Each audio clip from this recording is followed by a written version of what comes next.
This program features live coverage of an African safari and may include animal kills and carcasses. Viewer discretion. Good afternoon, everybody. I'm whisper shouting at you in excitement because there, for the very first time on Safari Live, is the new additions. The new additions to the Safari Live Club. I was going to say no, to the Sausage Tree Pride. I'm so overwhelmed with excitement. My name is James Hendry, and it's a joy to have you with us here from the Maasai Mara. What we have there are the 3 brand new cubs of the Sausage Tree Pride. Isn't that very special indeed? Now, I'm not going to get into any of the detail of what's going on here, because what we're going to do is go to what we call an unscheduled broadcast so that we can bring as many people in the universe on board as we enjoy this magnificent sighting of the new cubs. I'm now going to shut up.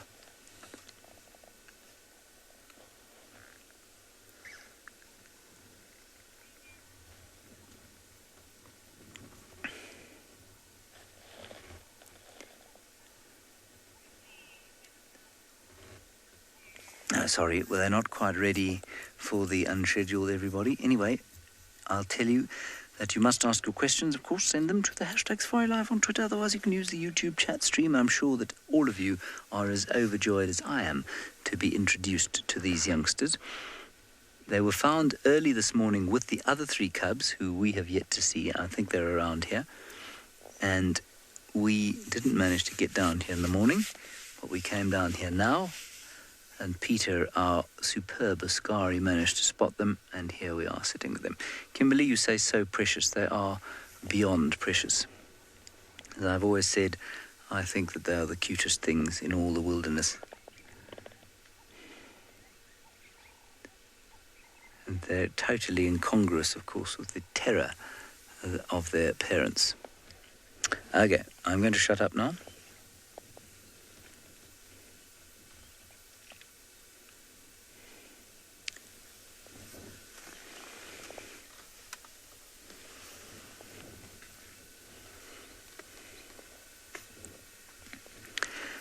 Hello everybody, and welcome to the Maasai Mara, where we have a tremendously special treat for you.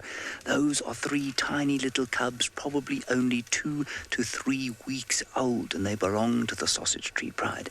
My name is James Hendry. Please ask us as many questions as you'd like to about these fantastic, magnificent little creatures that exist here in the wilderness that is, well, very harsh sometimes, utterly adorable at other times, and nothing in the wilderness personifies that like lions. They are utterly adorable, completely vulnerable at this age, and by the same measure, utterly terrifying as adults, totally dominating the plains here of the Maasai Mara. Now, let's get into the nuts and bolts of what's going on here. 3 cubs. Don't know if they're male or female yet. They are 2 to 3 weeks old, we think. We're pretty sure they're around that age. And they are the offspring of a lioness in the Sausage Tree Pride called Miti. Well, that's what we've called her. And she's known as that because she climbs trees. They all climb trees, but she seems to like it more than most. Their father is one of the Aldonyo Payak males. Now, I'm told the rest of the pride wandered off towards the south earlier this morning, possibly to go hunting. We've had no sight of them. We haven't gone looking very hard, I must confess, because once we saw these things, we decided to stay right here. Natalie, lion cubs spend a lot of time alone while their mother is off hunting. These ones, of course, are too young to have been introduced to the pride. I say that, I suspect the rest of the pride has probably met them, but because the rest of the pride, what I mean by, let me say that again. So, Natalie, they're on their own because their mother's not here with them. She's not here with them because she'll probably be off hunting.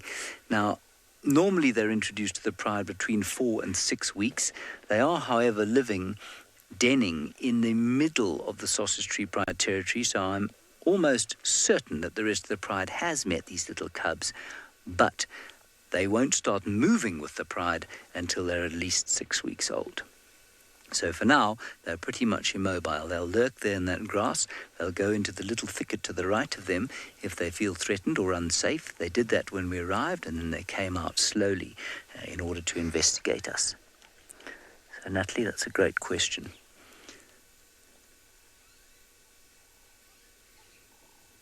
Now, I think they're probably a little bit hungry. I suspect quite strongly that they'd like their mother to arrive fairly soon to feed them. Now, whether or not she will, I suppose, is going to be a waiting game. Perhaps as the sun sets here in the Maasai Mara, Miti will return to feed her babies.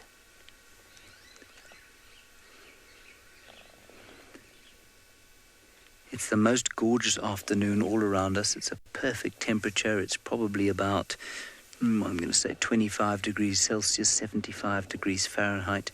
There are starlings calling in the fig tree behind us, and there's a gentle breeze coming from the north. It's absolutely magical to be here on a Sunday afternoon with 3 brand new little cubs, and now they're very tired. I'm sure they're hungry, but they have been moving around a bit, and as with all very young mammals, they get tired very quickly. Bone crusher queen, that's a very good question. We found them, I'd love to tell you that I found them through my incredible skills as a tracker or my incredible skills as a spotter of animals.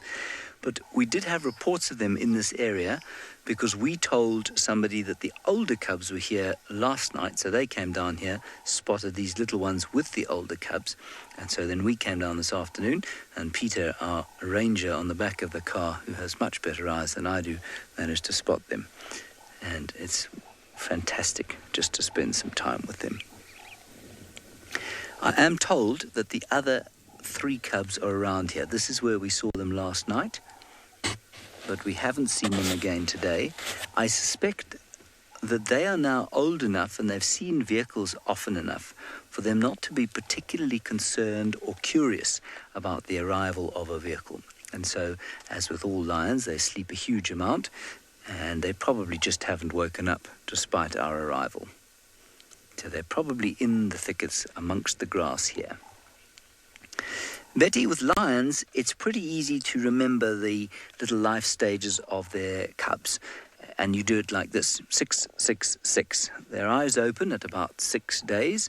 They're introduced to the pride at roughly 6 weeks, and they wean at roughly 6 months. Obviously, there's a lot of variation, especially with the last 2 figures, for weaning and for being introduced to the pride.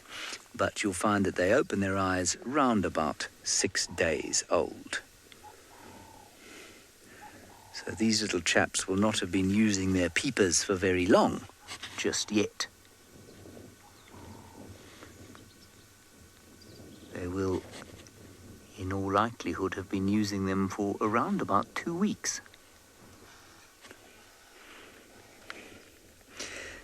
Now, many of you wondering, are they at risk? And the answer is absolutely they're at risk. They are one of the most vulnerable creatures in the wilderness. It's one of the reasons 1 in 10, roughly, makes it to adulthood. They are defenseless like they are here. They are certainly vulnerable to any marauding hyena that might come through here. A hyena will be careful, though, because they'll smell lion in amongst this area, and so they'll be very careful of coming through here. Likewise, there are leopard in this area. We know of a male and a female who use this little riverbed that we're parked along to come. They use this to hunt in. And so certainly even the leopards of this area could be a real danger to these cubs, along with strange marauding males. If a buffalo came across them, it would certainly kill them. Elephants might damage them. Big baboons that came through here would hurt them. So yes, they're extremely vulnerable. We're going to sit here, see if the mother comes back. I hope she does as the sun goes down. If you do want to join the rest of the safari, you can do so on YouTube. Just go to Safari Live.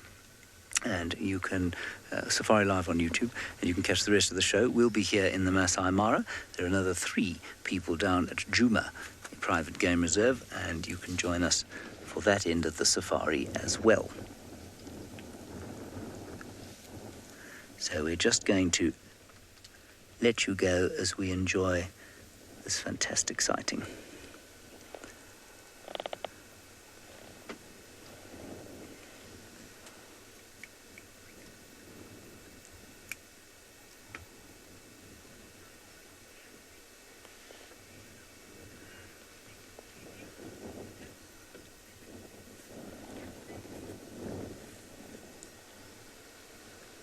Keep rolling, eh?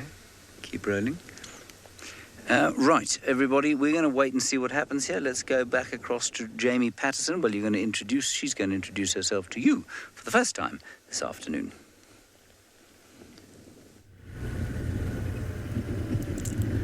Hello, and what a spectacular start to your sunset safari. Now, my name is Jamie, and this afternoon Craig is on camera with me, and we are heading out into the wilds of Africa, not in the Maasai Mara. You'll notice it looks a little different where we are, but from Djuma Private Game Reserve, which is in the Greater Kruger National Park area of South Africa. And this afternoon we are going to be searching high and low for all sorts of things. We haven't managed to be as successful as finding tiny little lion cubs, and this morning Tingana gave us the slip. In the brief switch around where some breakfast was had, he decided to get up and move. After sleeping the entire morning with Lauren and Craig, he bounced up and off he went, and he's vanished. So we've put Steve... Well, we found some tracks. I found some tracks going towards western side of Quarantine, so I've sent Steve in that direction, and I'm just looping the area where he was just to make sure that we are not mixing up his tracks with Hosanna's tracks. But really, I'm just being as thorough as possible for this afternoon's TV show. Otherwise, we had a wonderful morning. If you missed the sunrise safari, I had a great time. I was with wild dogs for nearly 2 hours, which, as most of you know, is quite an extended period of time for a wild dog sighting, because they tend to move very quickly, they tend to disappear, and then you really struggle to keep up with them. So it was really quite a special thing to spend that long with the Hamilton's pack. I enjoyed it immensely. I think they were as still as they were because of this wind. Djuma is blowing an absolute gale. It's a little bit better now this afternoon. It's dropped a little bit, but it really is still incredibly blowy. And what that's done is it's also confused matters looking at the freshness of tracks, because they're just blown away.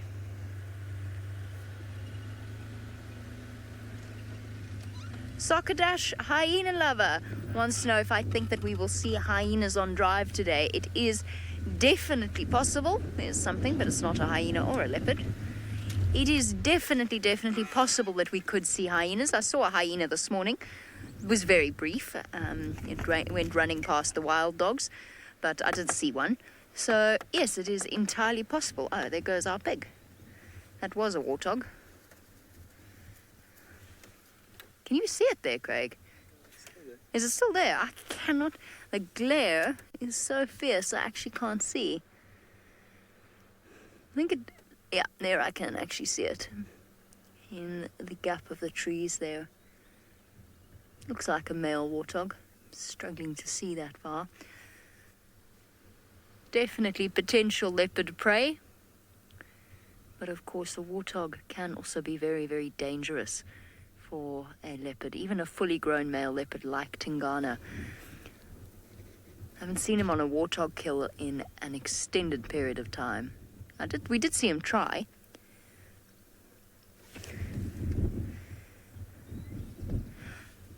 Okie dokie. We're going to continue on and see if we can catch up with Tingana and or Hosanna.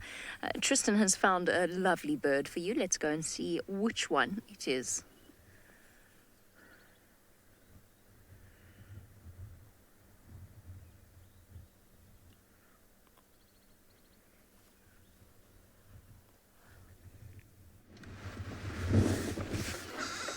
Well, good afternoon, everybody, and welcome to Rusty. Hopefully you'll be able to kind of stay on this video for some time, but it seems as though we're going to have signal issues much like we did yesterday, which is going to be a trying afternoon, that's for sure. My name's Tristan on camera. I've got Jandre once again, and hopefully we will have a better afternoon than we did yesterday from a number of points of view. One, because of signal, and two, because of a sighting we had yesterday that was very, very sad, which I will get into during the course of this afternoon. But actually, I suppose we should talk about it right now, given that I'm stationary, because I can't move anywhere, so I can't actually tell you about anything else. Initially, we went to Chitwa yesterday. We went down to the dam, and we spotted a hippo that was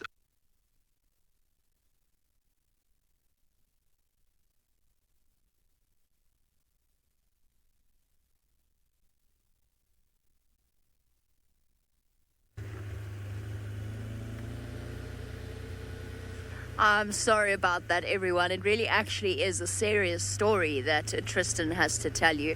But unfortunately, the gremlins have been playing havoc with Rusty, our vehicle, for the last few days.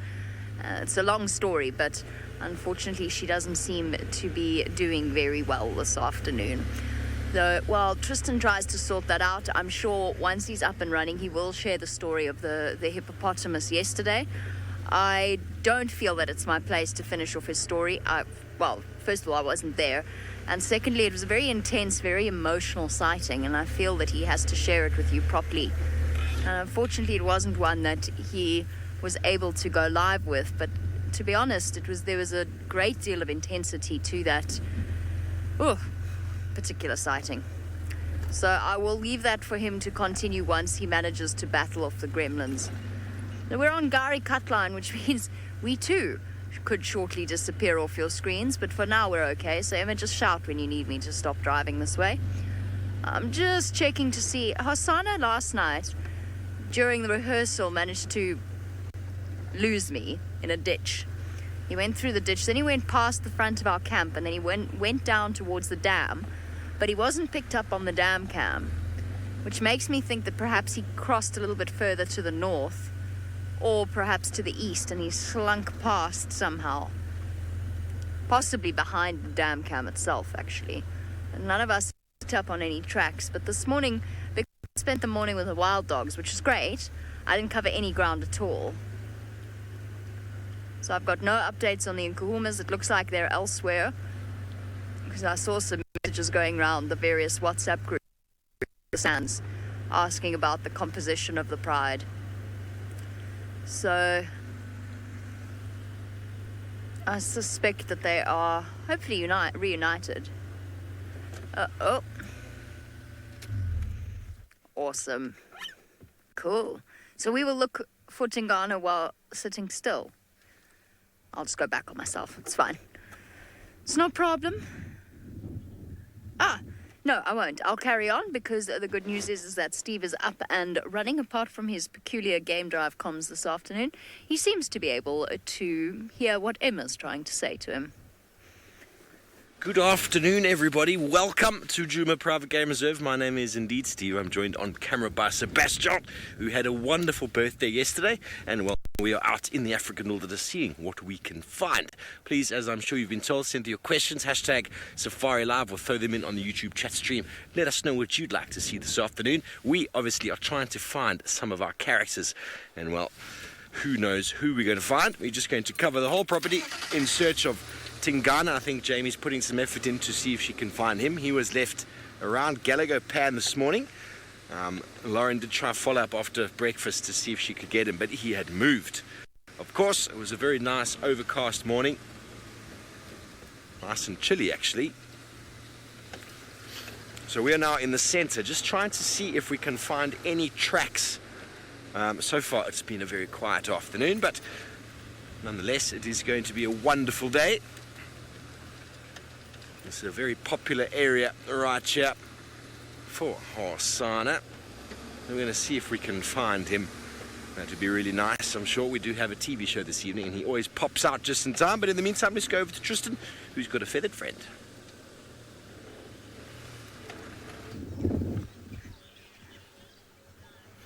Well, we're going to try this all again and see if Rusty is going to behave itself and not give us so much trouble. And we're going to do that with a beautiful little bird that is sitting so elegantly on the edge of Twin Dams. It is called a barn swallow. And there's barn swallows all over the place here. And they're landing on this brush-packed material that's on the dam wall that's trying to stop erosion on the dam wall itself. And from here, they can fly out and be able to hawk all kinds of different little insects, as well as be able to drink. And they'll fly down and kind of scoop water from the dam itself. And so this is a really nice place to kind of see them. Most of these ones that we're seeing here are non-breeding adults. Funny enough, it's quite interesting because they'll show a much brighter coloration when they're breeding, get a much more chestnut kind of color on the head area, and blues, and a lot of these are quite pale at the moment. So I would imagine it's either youngsters or non-breeding individuals, and that particular one there's a youngster within the group at the moment. But very, very cool to see. I'm trying to actually see them nicely. It's so much glare on the little screen that I've got that I can't actually see too well. Maybe that's not even a barn swallow. Difficult. Does it have white on it, Jean-Ray? It does have white.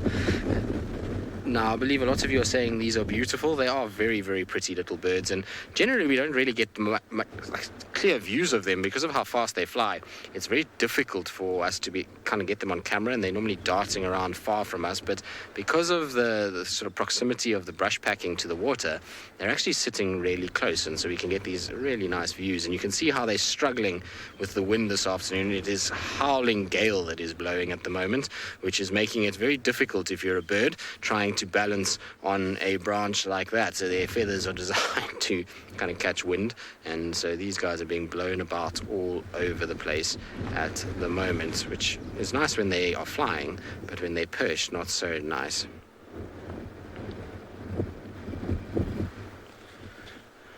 Now, Lily, who's 8 years old, wants to know what gives the bird its shiny feathers. I think that's what I got from all of that, all the gloss on this particular bird. You probably find that there's a couple of things there. So one is feathers themselves contain certain pigments within them, so types of cells that are able to reflect light a little bit. The other thing is that they'll have preening oils that will come out of their skin that will often be brushed through that feathery kind of area, and that gives them a little bit more of a glisten. But most of it is to do with pigments, and so the way that the light is hitting those cells and coming back at our eye is causing that iridescent kind of gloss to come back at us. It's the same as things like starlings. That kind of shiny appearance that they've got is often due to that reason. Very cute little birds. But just now I was telling you about our sad story, and so I'm going to use this opportunity, given that we've got signal, which is going to be a rarity at this rate. So we went to Chitwa Dam, Jean-Ray and I, and we were sulking at our signal issues, and we hadn't found our leopard that we were looking for, and we were generally having a rather sort of morbid day, and it just got worse because basically what happened is we went to Chitwa Dam, and Jean-Ray pointed out quite excitedly, look, there's a little baby hippo that's sleeping on the bank. And so we thought, oh, that's very cute, and we kind of looked at it for a bit and then drove on and didn't really pay too much attention because we were trying to see if we could find signal. And we got to the little baby hippo, and then kind of some part of me, I don't know why, just didn't think something was right there. And so we drove along, and then we stopped. And I said to Jean-Ray, no, I need to have one more look. And so we went and looked with binos, and we kind of saw this little hippo was sitting there, and there was others that were nudging it. And this poor hippo was not moving. And I said to Jean-Ray, something's desperately wrong here. So we went back, and we went to go and have a look at what happened. And it was what then transpired was probably one of the most roughest and hardest things that I've watched in a long time. Essentially, this poor little baby hippo got violently attacked by another hippo, and it was picked up and thrown around all over the place. The mother tried to defend it. There were crocodiles that came in, and it was really quite something to kind of watch this whole process take place. And the poor little baby got kind of really badly injured, and its legs got broken, and it was a really horrible thing to see. So I was quite glad that we didn't have it live and that we had signal issues at that time. So it put a really big dampener on our afternoon yesterday. Eventually, the little baby did succumb to its injuries and just disappeared under the surface of the water, and we didn't see it again. But I think the crocs must have got it at that stage. But it was, like I say, one of the more kind of depressing things that I have watched in nature. Unfortunately, it is part of nature, and there's not really much you can do about it. But watching that little baby being picked up by that male and being shaken and run around with it was really quite traumatic, to be honest. Miss Adam, you said it sounds quite terrible and it was really not very pleasant. Well, no, it was horrible to watch. It was not very nice at all. But you know, the one good thing about the whole thing was that as it kind of got attacked, and you could see it was suffering, and then eventually it just went underwater. And I think maybe a croc got it and just pulled it underneath, and that was the end of it. So it didn't suffer for hours and hours, although when we first got there it was already injured, so who knows how long it had been going for.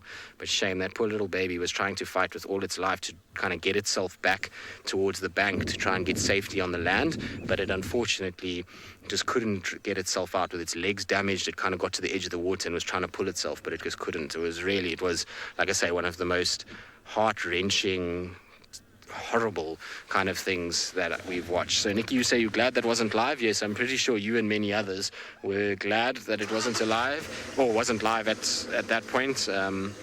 We are going to head that way in case maybe the carcass is there now, and that, you know, now that it's dead, it's not so bad, and you know, various animals will feed on it. It might be interesting to watch Vlad and Boris go about a kind of feeding session. But yeah, it was a terrible thing to watch, that's for sure. And like I say, so we need something to improve our moods. Jandre and I, we owed a beautiful sighting today because we had the hard one yesterday, and so we need a good one today to just kind of balance things out once again. Well, Jandre, you got puppies this morning, and what did I get? I got cold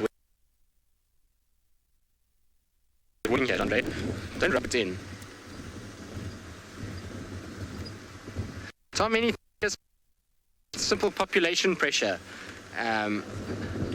So basically there was a population issue that in Chitwa Dam it's gone from 20 odd hippos to over 60. In fact, I was told there were 63 hippos counted in the dam the other day. And so that means that there's just far too many hippos there. What was interesting about the whole thing was that it was a very young male hippo that was doing this and was bullying this poor mother and this baby. And then once all this commotion had happened, the big male hippo actually came. And he came swimming across the dam, and he went in there, and immediately all the nonsense stopped straight away, and he kind of disciplined everybody. And once he was there, it all calmed down, and the poor baby, but the damage was already done at that stage, and the baby kind of moved off to the side and was already hurt. But it's all just to do with too many hippos in too small a space, and now they're starting to fight with one another and maybe trying to bring that female back into estrus. It's a young male that's testosterone is flaring, and so he's trying his very best to kind of get that female back into estrus to be able to mate with her. That's pretty much what it is, much like lions killing their cubs, and just too many hippos in too small a space is causing it. But still very, very sad, and I was really surprised at how that young male was able to even bully that female into it, because he was about the same size as her, and I think she'd just been fighting with him all day long. She looked like she had no more strength left in her, because at times she was kind of trying to bite him and run next to him, but there was just really nothing she could do. He was just intent on grabbing that little one and hurting it, so not very pleasant at all. Right, now unfortunately I'm once again losing signal, so I can't really move from the spot, which is not very ideal at all. And the problem with that is that when one can't move, it makes life a little bit tricky. The other thing is that we're having terrible comms problems as well on Rusty, which means I don't even know if we're still live. Oh, you found a bird for me. Well done, Jandre. Now I can talk about it. Just over there, they're on a termite mound, and there will be roughly the size of a pixel, I think, on your screen. But we will make our way across there and see exactly what it is that they're doing. I suspect they're just sleeping, but we'll see how many there are and then decide whether or not we're going to go with them down towards the rest, or whether we'll just sit with them for a little while. Very exciting stuff. I have no idea what happened to that hippo down at Djuma. Sounds like an utterly fascinating sighting, but I'm afraid I have no idea, so I cannot comment on it. Apparently we're having technical difficulties. I don't know what those are either, but I apologize for them, whatever they are. And I do apologize for the banging noise. That is the...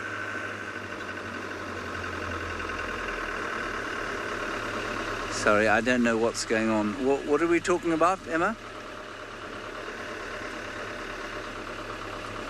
I don't even know if we're live anymore. Are we with Tristan now? Oh, right, the technical difficulties were with Tristan. You are with me. Okay, good. Bit of confusion there. Managed to sort it out. Now, as far as I remember, there isn't a road that goes here, so we're just going to have to book off across the fields, which is no problem at all. It's quite fun.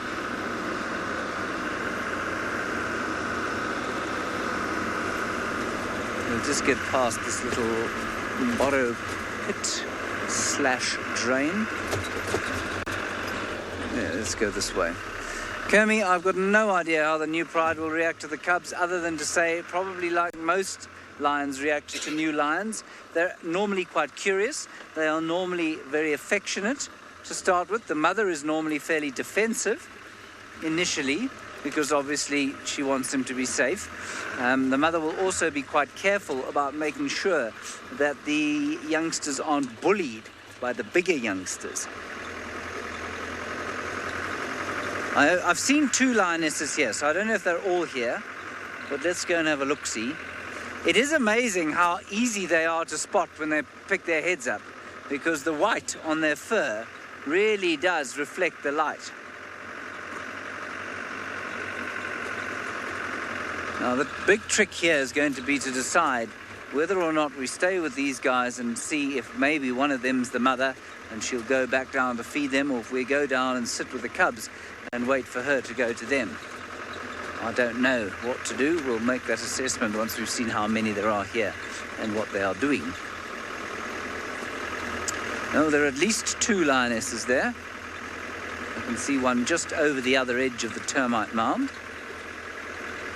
I would go a little faster if I wasn't afraid of mounting us on a rock like I did yesterday during our rehearsal. We had to get out and, extricate ourselves. Oh, and I think I can see others on the termite mound beyond. We might have the whole pride here. Are those other lions, or are they just bits of lion-coloured dirt? Can't tell. I think they're lions. Nearly there. Another 200 or so meters, 500 feet plus minus.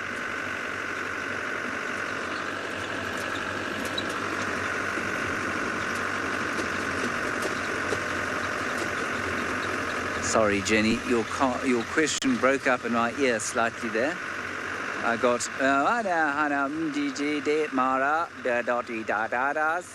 Jenny.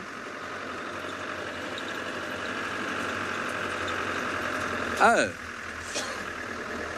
Off-roading is permitted in some parts of the Mara, Jenny, and not in others because of the amount of activity. So in this area, there's very little activity, and so we would never have thousands of vehicles driving off-road. But up where the Olololo Pride is, obviously it's right close to the main entrance gate, and you'd have far too many people driving off-road to look at the animals, and so there'd be tracks all over the place and ruts and nasty gashes in the bush, and that's basically why. So this particular area is relatively vehicle-free. We're quite close to the Tanzanian border, and that's why we're allowed to go off-road here. Naturally, these guys put themselves into a rock field. Hello. Ah, and another one up that one.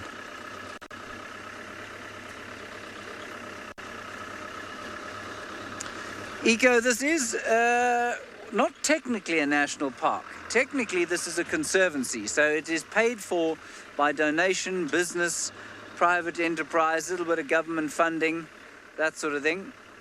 But it is attached to the national park, that is the Maasai Mara National Reserve, which is just across the Mara River. There is one lioness. There are 2, that's not the one I spotted. There are 2 lionesses on the termite mound to the left of me, at least.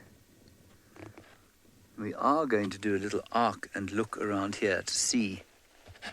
Now, I don't know how many of you are good at identifying lions. I'm utterly horrendous at it. So whether or not that is Meaty the tree climber or not, I couldn't begin to tell you, I'm afraid.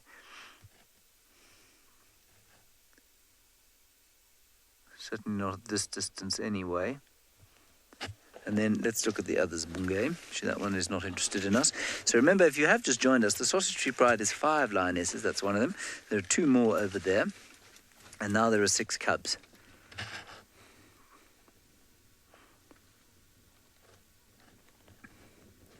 Now, the only reason I saw them from the distance that I did is that one of them popped her head up, and you can see the white fur on her throat. That's what we saw reflecting in the sunlight.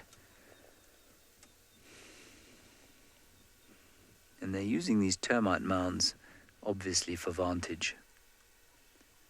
I think this is the first week in about 4 weeks that we haven't seen them devouring a buffalo. And they are fast asleep, because it is really a Sunday afternoon that has that sort of feeling about it. Sleepy, pleasant, gentle Sunday afternoon.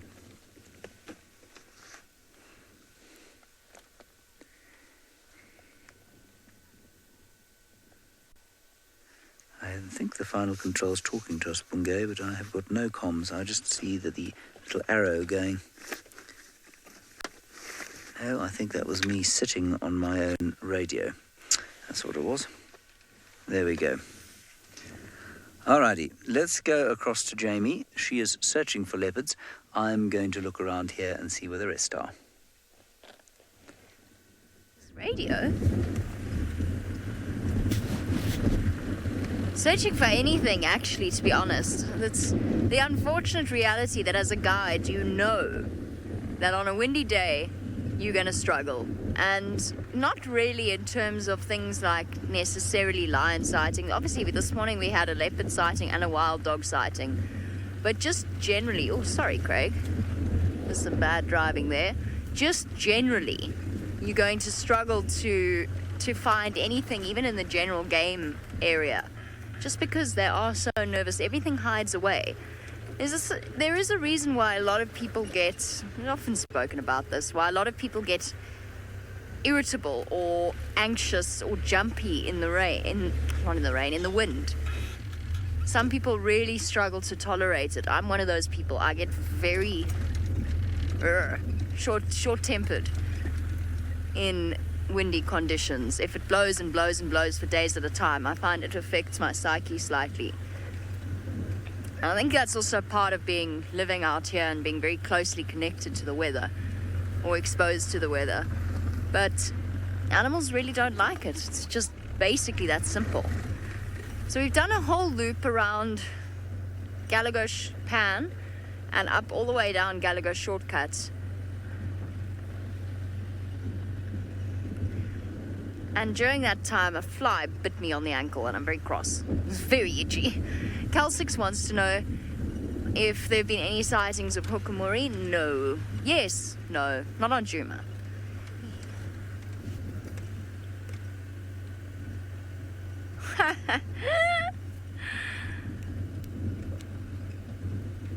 I've got it, Steve. Don't you worry. I'm in there.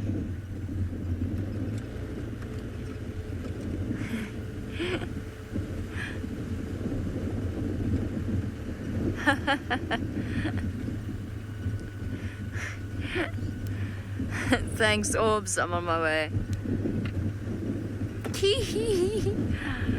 Okay, we got good news. Aubrey's found Tingana. Do you want to know the funny news? He's in exactly the same place as he was. Oh dear, Lauren. He must have just disappeared down into some shade or something. Oh dear. Okay, well, it also serves me right. I should have gone and looked properly. I didn't. Okay, well, that's good. I'm nearly there. I'm basically nearly there. Phew. Okay. Pressure's off a little bit.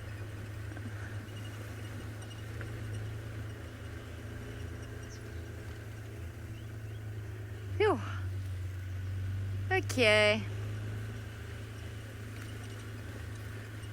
Well, that is greatly comforting and very unusual for Tingana. I must say I'm very, very surprised that he is in the same place. I really am.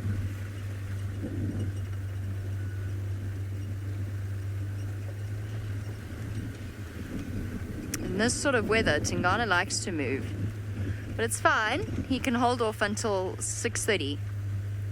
Cheek says, well spotted. Aha, Cheek, I see what you did there. It is definitely a very popular Safari Live joke about the well-spotted leopards. So well done, bravo, cheek. Indeed, I still haven't spotted him yet. We've got to just get around Galago Pan and then we'll be there. Ah, that is hilarious. It really is. Okay. Under the arch. Linda says blame it on the wind. I do. Okay, so then what we need from you guys, I do blame it on the wind, is if you could please keep a very close eye on the damn cam. Obviously don't stop watching Safari Live, because I would be a very poor presenter indeed if I told you all to stop watching the show so you could go watch the damn cam. But if you could watch the damn cam at the same time and keep a very close eye out for Hosanna, because I've got a sneaky suspicion he's very close around there. Perhaps behind the damn wall, somewhere that side. So if we can keep an eye out for him, that'd be awesome. Okay, now we just gotta hope Steve has some luck.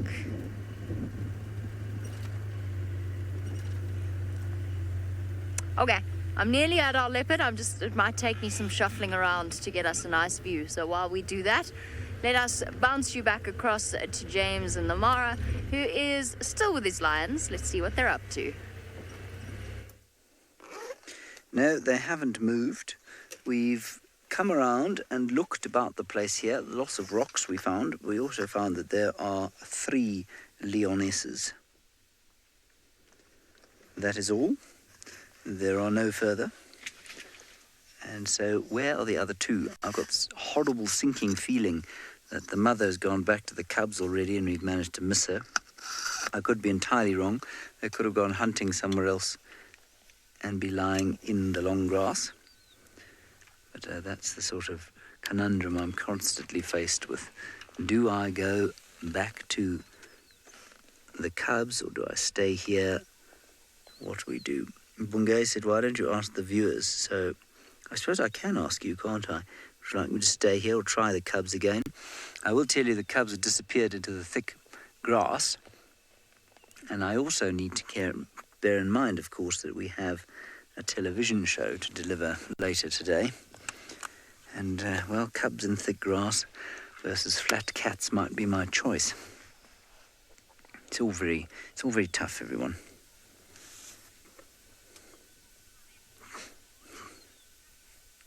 Yes, I'm not surprised, April, that you say cubs. Bungay predicted that much as well. He said, why don't you ask the viewers? They'll tell you to go back to the cubs.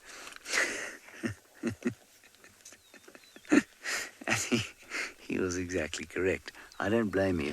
I think I probably will, you know. We'll sit here for a few minutes and then we'll probably go back to the cubbies and just wait it out. I think that's our greatest chance of spectacular success. All of you saying we must go back to the cubs now. Bungay, that's your fault. Gabrielle, that depends entirely on how long you have for me to answer you why it is that this area has got no trees. You see, even this lioness is quite interested. Fascinated by the subject of why there are no trees here.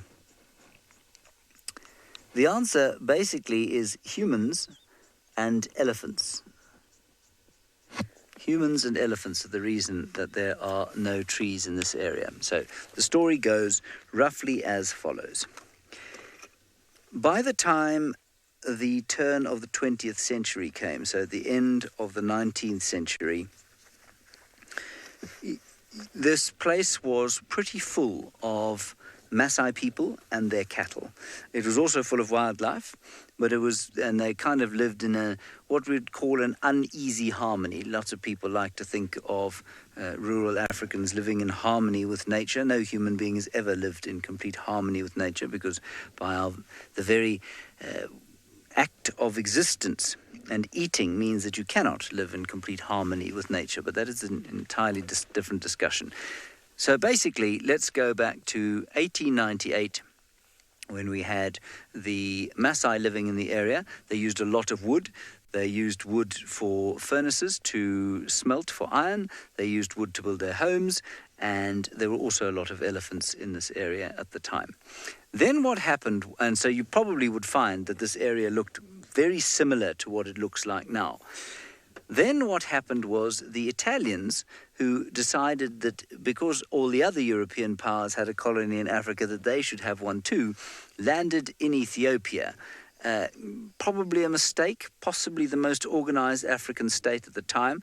They certainly took a number of fearful beatings from the Ethiopians, or Abyssinians as they were known then, but they eventually managed to get a foothold, and they brought a whole lot of cattle into the area. Now, their cattle carried a disease known as the rinderpest.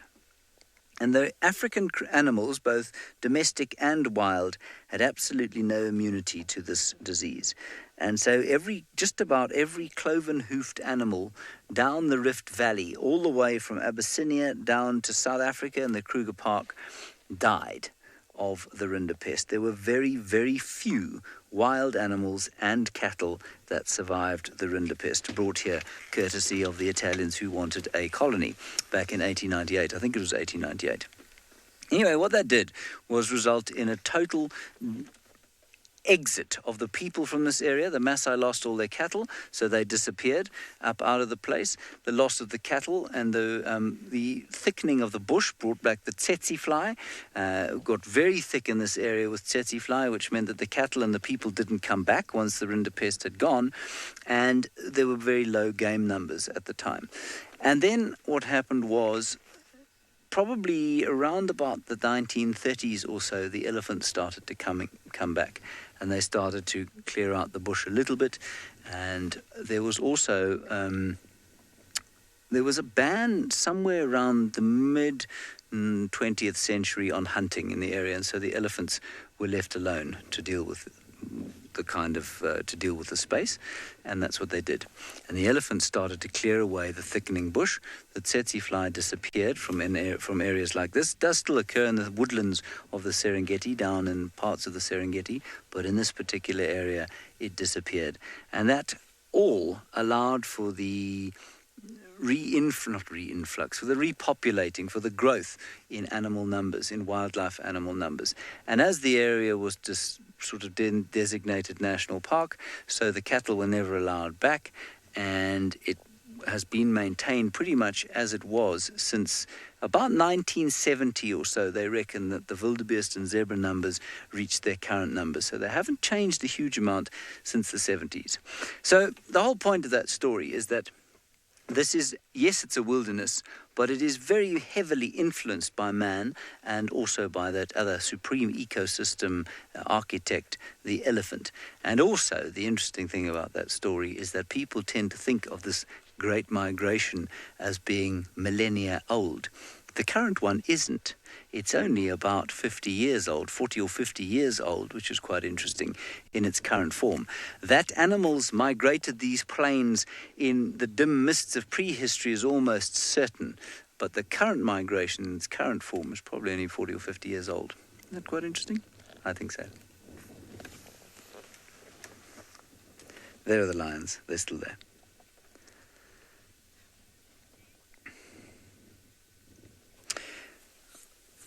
All right, Tristan has managed to find himself some signal. He's had a very frustrating time of late. I hope that it manages to maintain for him. Well, I'm sure that was very interesting. James generally does have interesting things to say, and this giraffe probably was listening intently about all of that history too, because he looks quite happy and content with life as he chews on whatever it is that he's regurgitated and eaten. Now, I say he because it is a boy that is sitting there. You can see a rather large male that is behind us at the moment. There's a very, very big giraffe, actually. He's a large individual and very relaxed, funnily enough. Most of the time, giraffe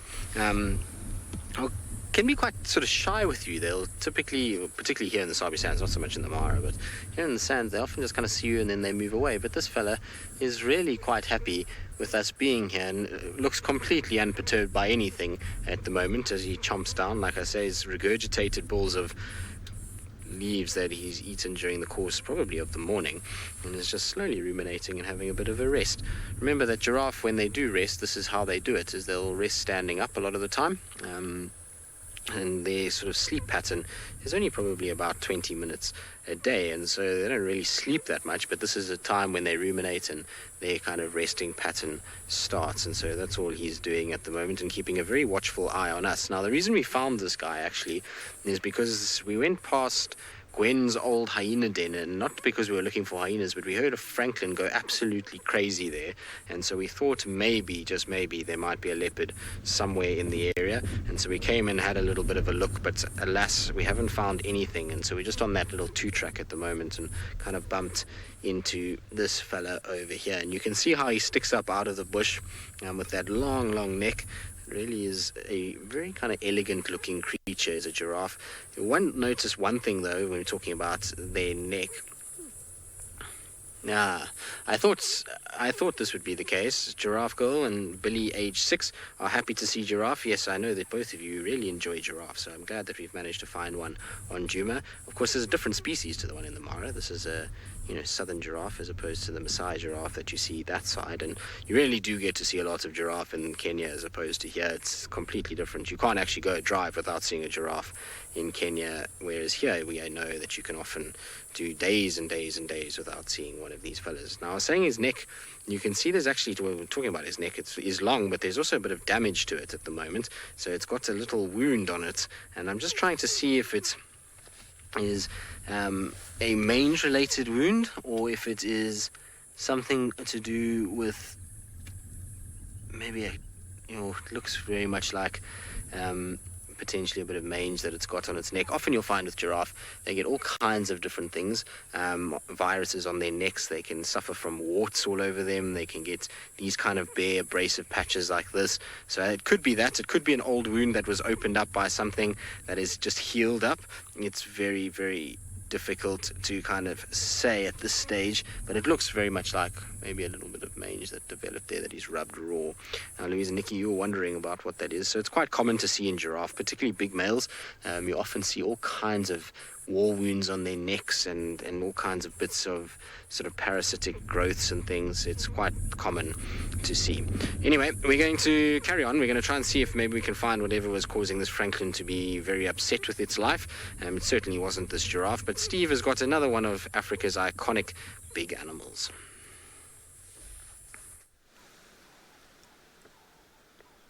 Yes, indeed. Well, they are generally regarded as being quite grumpy. We found a small group of 4 buffalo bulls that were just hanging out in a little watering wallow.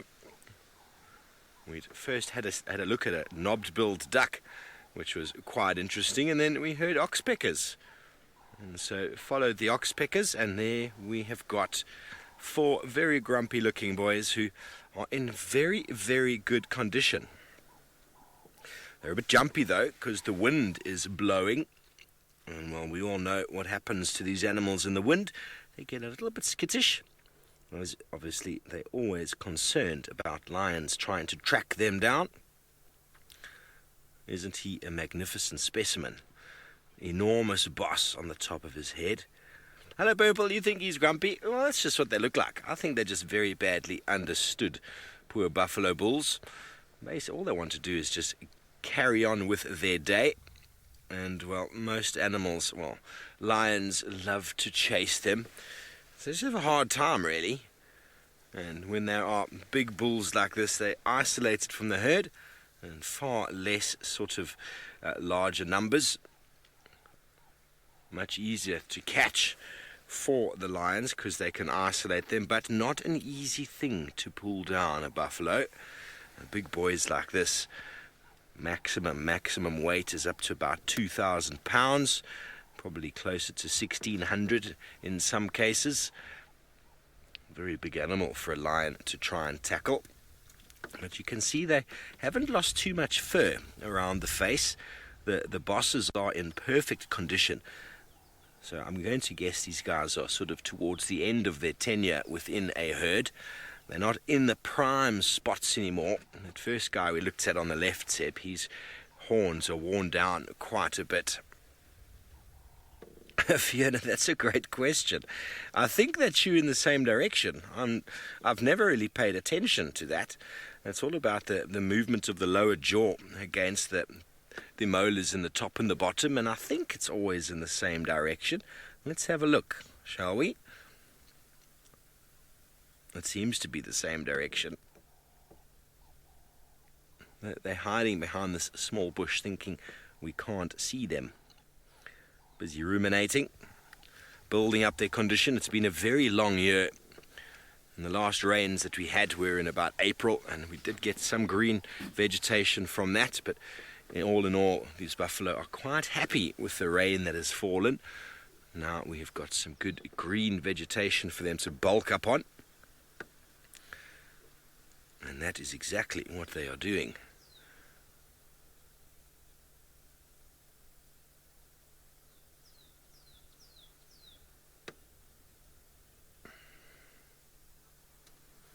Okay, well, we might move off from this buffalo. We might do a little loop around, see if we can find the lions trying to track them.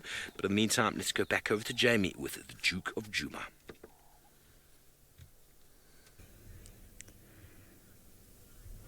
I have had some luck, and I owe that luck entirely to Aubrey, who showed a bit more common sense than I did this afternoon and went and checked where Tingana was and didn't buy into the tracks that we saw earlier. So there we go. Anyone would be forgiven for not knowing he was there. I mean, really, he's underneath... Gee, leopards love weeping wattles. He's underneath a weeping wattle in a thick patch of grass. I mean, if you didn't know he was there, you could so easily miss him. So that's where he is. I'm parked here because it's the one patch of shade, but since the sun's very kindly gone behind a cloud, I can actually take you for a better view. Just give me a second. This clutch keeps... I thought it was me. I thought I forgot how to drive a few days ago and that I was just letting the clutch out too fast, but it's not. It's actually the clutch isn't doing so well. When we were talking about animals' pickup lines, I thought I'd forgotten how to drive, and I really hadn't. We'll get it fixed eventually. But if you see me suddenly jerk forward and Craig lands in the seat next to me, well, there isn't a seat next to me anymore. If he lands there, then we know. Yes, Emma was not. I was distracted by thinking up pickup lines. I felt like we weren't doing our best. We weren't living up to our potential there, which is the world's worst pickup line. Here we go. There's a kitty cat. Let me just see if someone was looking for me. I think that was actually for Steve. Give me one moment. He has been... Look at how flattened the grass is.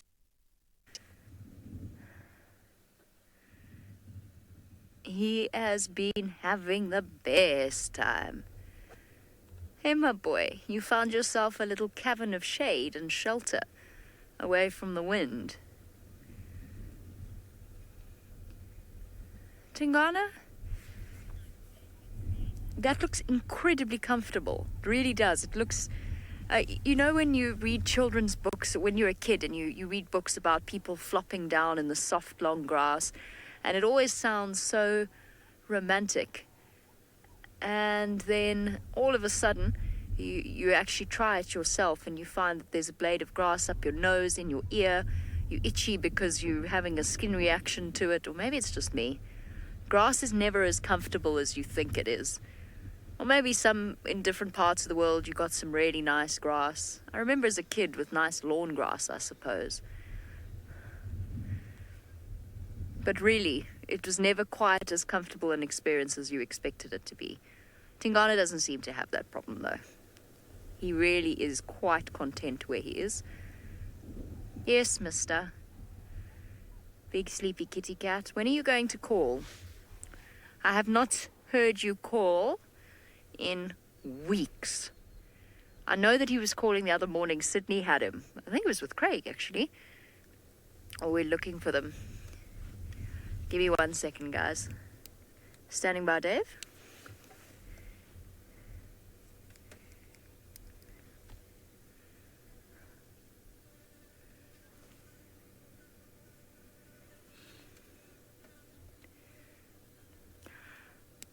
No problem, Dave. You actually need to take the first right, but it's quite far down. So there is a 2-track about halfway down the road that you must ignore but it's very clearly a 2-track and on a road. And then you take the first road to the right, and you'll go through a dip, and you should actually see me as you come up through the other side, but I'll let you know when I hear you.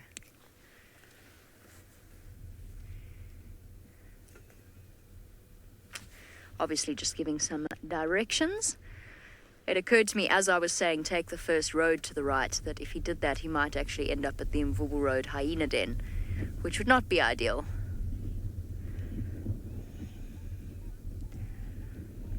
Now one needs a fearsome sense of direction out here, particularly in the Mara, but here on Djuma as well. Let us hope that James is able to find his way back towards the lion cubs.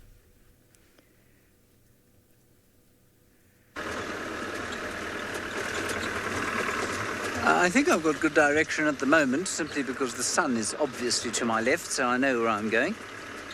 Slightly disconcerting because at this time of the year the sun sets very far southwest as opposed to west. So that is not west. West is much more over there. A bit disconcerting. Well, so we've left the lionesses on their termite mound because you told us to. And so we're now coming down towards the big fig tree.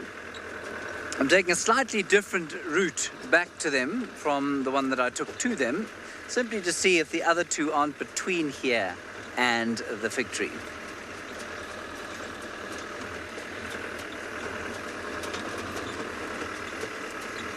But as yet, there's really not much going on in this particular area. There's a big herd of elephants off to the left.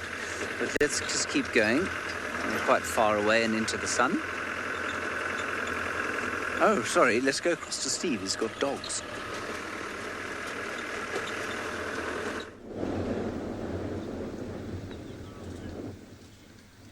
Welcome back. Look what we found, folks. We have found the Hamilton pack of wild dogs.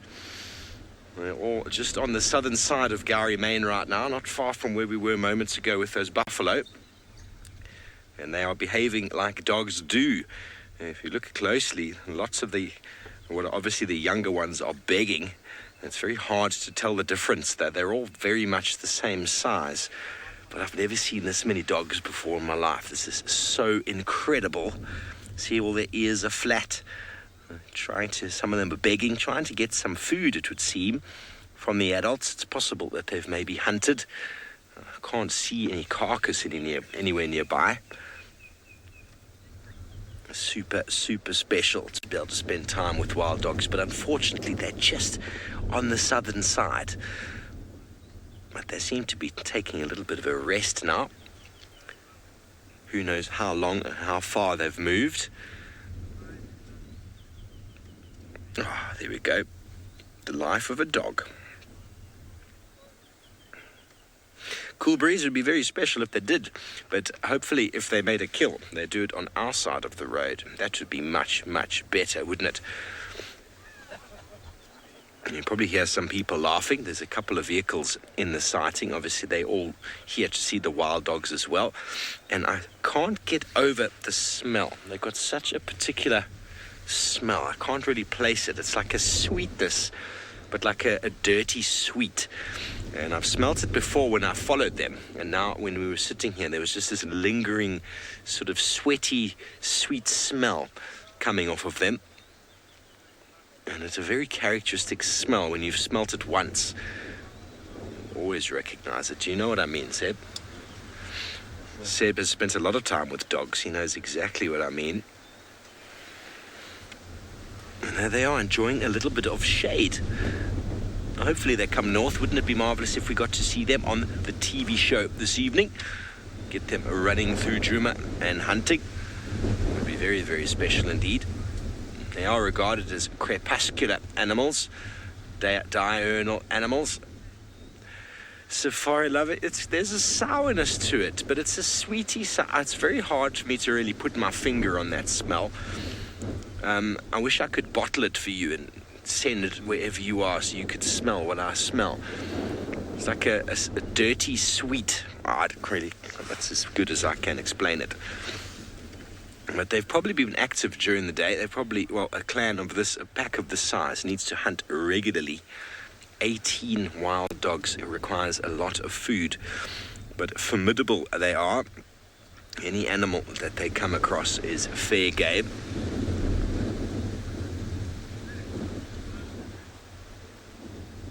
Has that one got a collar, Seb? Yeah. Yeah, there's one of the leaders probably.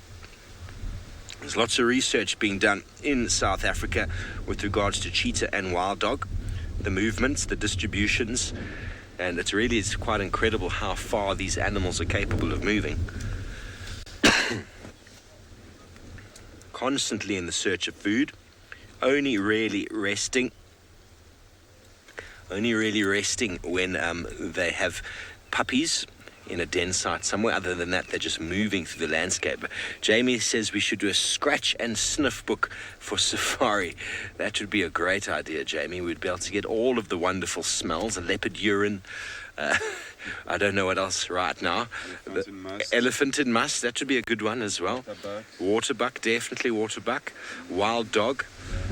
We might leave some of the really bad smells out of there though, because there are some horrible smells that you really don't want to be sharing with anybody. Like lion poop, says Seb. Indeed, lion scat or leopard scat, not the most ideal smells in the world. If you've ever driven in some of it, you will never ever forget that smell. But we could get at least, a number of pages. Even a texture book as well, a smell and a texture, so you could feel. Because I know Tristan was talking about the feel of wild dogs yesterday, and what exactly they feel like. So that would be nice to be able to touch. We'd have to leave the poop section out completely, indeed, Emma. I don't think any poo is really worth being smelt. I don't think so. I suppose actually the elephant dung has got a nice sweet smell to it sometimes. The contrasting smell of elephant poo versus the elephant skin itself. It's a very nice organic sort of smell. Okay, well, we're going to stay with these dogs. Hopefully they get up and move onto our side. And in the meantime, let's go and get Jamie's thoughts on some elephant.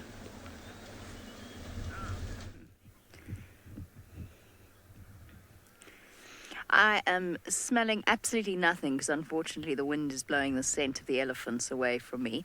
But if it were blowing the scent towards me, I would be smelling the smell of dry skin and grass, the scent that I associate with elephants. I've been over the scratch and sniff book thing with many of you before. We've discussed it on the live safaris quite often. And the thing is, you've got to have the full experience. You've got to have wild aniseed, wild basil, jasmine, elephants. You're having fun there, Ellie. But you've also got to have 2-day-old carcass in 40-degree temperatures. And then, when we're sitting next to it, we'll say to you guys, okay, turn to page 294. Made that reference before as well, for those of you feeling really sharp this afternoon. And you will smell dead buffalo, 2-day-old dead buffalo, or something nice. You will smell the smell of Africa after the rain. That, I feel, is the most elegant solution to how we can involve your olfactory senses in this experience. We can let you listen to the sounds, usually when it's not howling with wind. We can let you watch what's going on, but we cannot include smell. It would be quite a book. There's quite a collection, There's all sorts of things one would have to include in there. Brent's feet.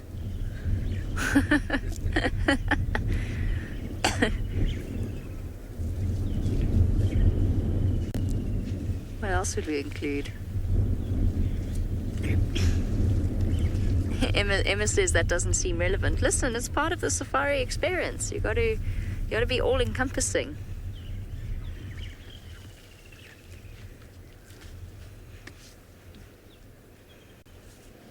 Or the girls. No, we'll stick with the animal smells. I was going to say the perfume and stuff, but I think we can scrap that. Sunblock. You have to, at any point, you have to be able to smell the smell of sunblock as well. That's a crucial part of this whole deal. I've left Tingana, obviously. I have not left him for good. I'm going straight back there. I just saw these guys dashing across with a true elephant water walk, which is basically they're thirsty, and in a big hurry. And I know that I knew the water was just here, so I just ditched him for a little bit. He better not go anywhere. I'll be very embarrassed if he does. Oh, what you doing? You're trying to steal water out of your friend's mouth. That's not going to work very well. I'm so thrilled for Steve that he got to see the Hamilton's pack. I had such a wonderful sighting this morning, and I know that he was quite jealous. We were talking about it this morning and how excited he gets seeing wild dogs, as we all do. So I'm really, really glad that he got to see them, especially because he was helping me out search for Tingana. So I'm very happy with that.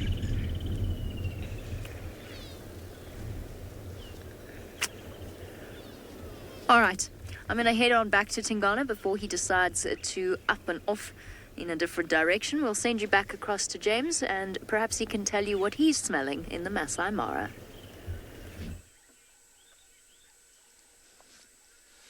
So here you are, your wish, our command. We are sitting with the little cubs. We're exactly the same place as we were. And all three of them just snuggling together, which is what little lion cubs like to do. They like to snuggle.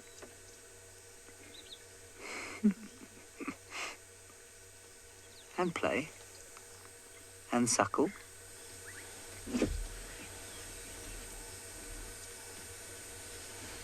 Apparently Jamie's wondering if I've had snuggles with the cubs. I don't believe Jamie really asked if I've had snuggles with these cubs.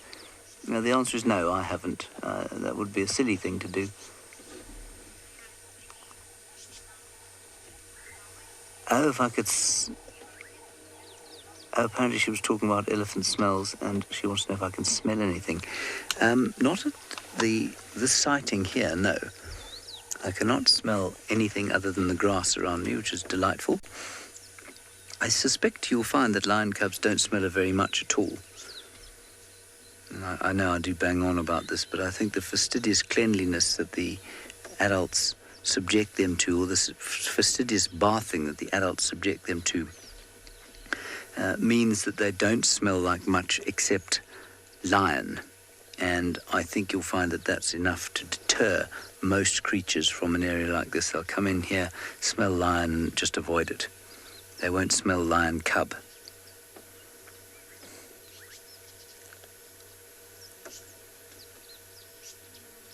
I mean, that said, I don't know what lion smells like. I know what wild dog smells like, but lion, I don't think they smell very strong at all.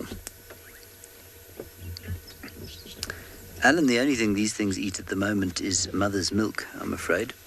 It's also one of the reasons that lion cubs are a lot more active than adult lions. Their diet is full of fatty milk, which gives them a lot more energy than the meat of their parents.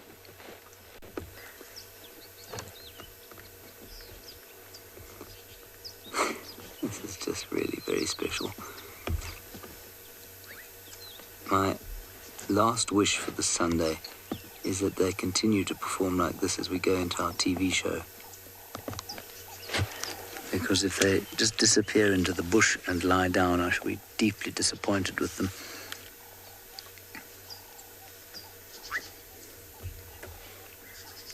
I suppose you might also be able to hear a couple of frogs calling. I think there's a bubbling casino going in the stream below us.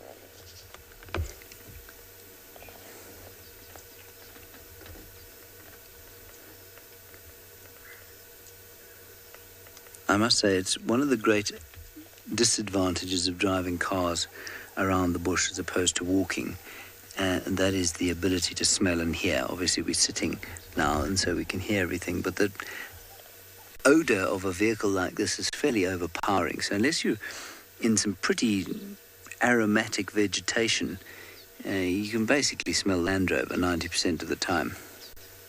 And when there are Land Rovers this old, that's not entirely a good thing. Unless a breeze blows across the car, in which case then the glorious smells of the bush come to the fore. Bungay, I'm going to disturb you and ask you to put the camera in the top of that gardenia bush there. Mind. Some little finch-like birds. And naturally, they're still there. And the next bush, in the Gwari bush, flying around and gone. What a pity. Naturally, as soon as we decide, oh, there we go. Yeah. Oh, it's a little waxbill. I think it's a common waxbill or something similar. Let me see. Yes, puma. As we go back to the cubs, I will try and identify that waxbill for you now. I'm 99% sure that if a human was to touch the cubs, the parents would, or the mother would definitely be able to smell it, and I think she'd be deeply put out by it, but I don't think she would reject the cub at all. So that was just a common waxbill. That's what I thought it was.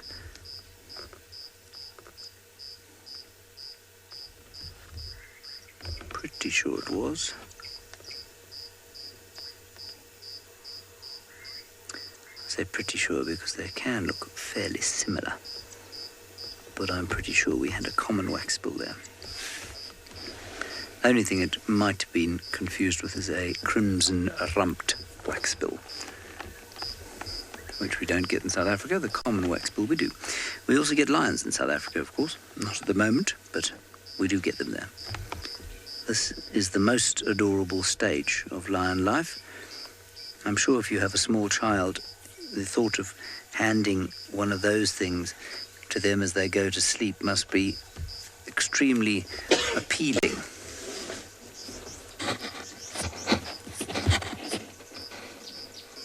Because they look so cuddly. They look like they'd just snuggle up to whatever came near them.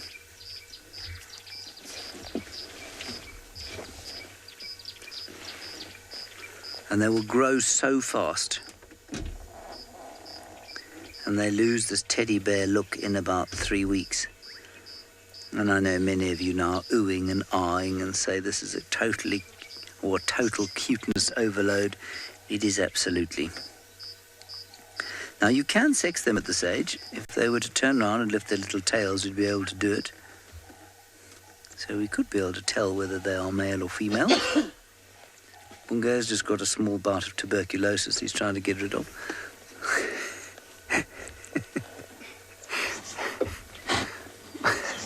I actually think he's just eaten some nuts and that's why he's coughing.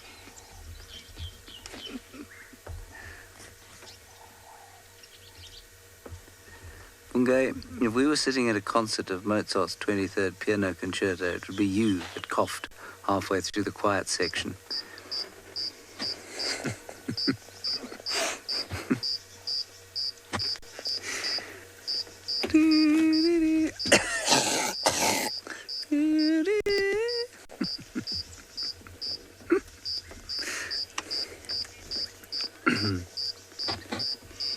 I suppose you know now, everybody, that it is definitely live, because we would never have edited Bunga's cough into it.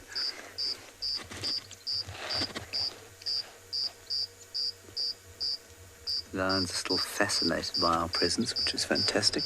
I am, to quote Brent Leo Smith, keeping my head on a swivel to see if I can spot any of the others around here. Giraffe girl, I missed that, I'm afraid. My brain exploded when I looked again at these cute lions.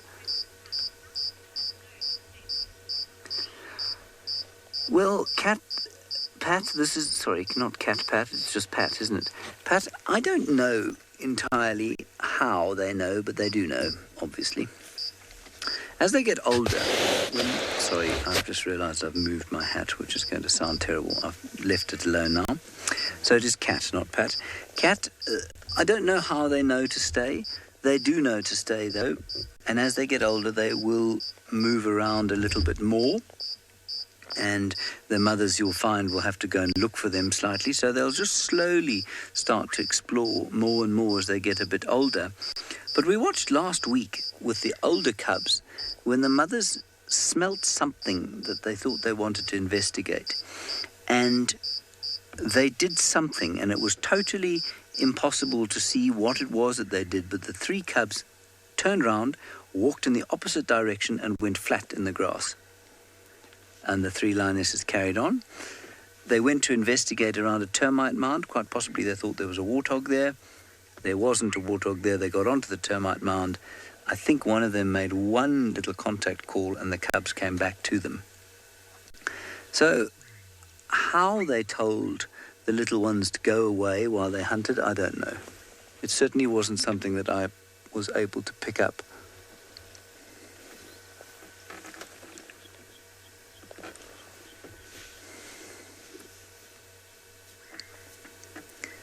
They've got these dark, deep eyes at this age with a slightly navy blue tinge.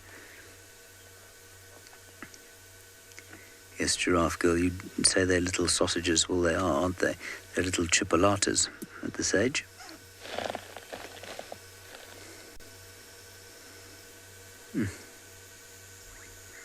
Oh, my goodness. We just have to hope that they stay here. You can see the little claws of the one there on the belly sticking out. They remind me of my nephews. Alrighty, we're going to go back to Steve and his dogs. I am not going anywhere at all.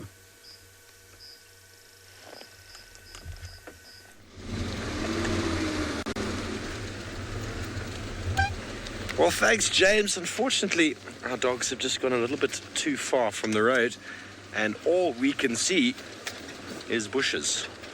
So, unfortunately, we did have them there for a little while, but they've just moved off a little bit too far into the bush now, and they're all lying down, so we can't even see them anymore. Just trying to get another view. There we go, Sip. Happy? There we go. We managed to get two in the open. Surprisingly camouflaged, the wild dog. She's quite a battered old ear. Look at that, eh? Definitely telling a little bit of age. So I was mentioning before that they're regarded as diurnal hunters, but when it's very hot, they'll only really be active in crepuscular time, so dusk and dawn. But very efficient hunters, probably the most successful out of all the predators. When they hunt, they are always, well, generally successful. They pull down medium to large size prey, such as impala, kudu. I've never seen them go for a wildebeest. That would be quite interesting to see what they would do with a wildebeest. I think the wildebeest would turn and use its horns to defend itself. But 18 individuals would be quite something to try and fend off. You have a red-crested korhaan somewhere in the middle of the wild dogs, being a very brave bird.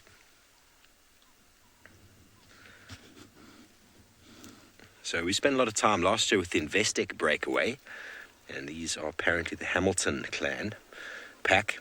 So nice to see dogs on the property. But I suppose there's nothing cuter than a leopard cub, but second place would most certainly be the new cubs of the Sausage Tree Pride.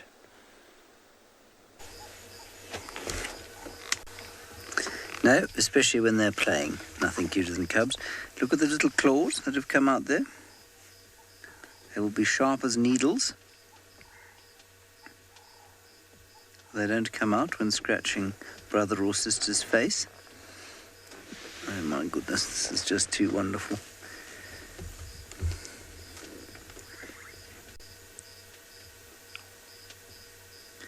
Snuggling and playing all at once.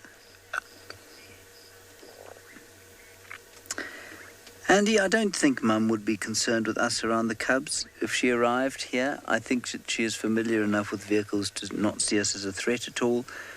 I think if we were standing around on foot trying to handheld shoot this scene, walking about the place, I think then she'd take exception very quickly. But no, I don't think she'd be upset if she found us here. I just can't wait to see if she arrives. Keep scanning the clearings either side of me. So far, no sign of any adult lioness here. So we did have the 3 back on the termite mounds there. Like I say, my ability to identify lionesses by looking at them, unless they've got half an ear missing, is really very poor. And so I don't know if the mother was one of the three that we saw.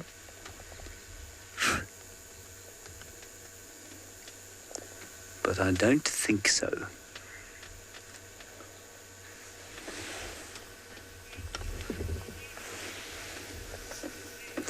Right. Tingana, I believe, has got up. He's started to move, which is excellent. I, like Tristan and Jamie, hope that he makes a saw.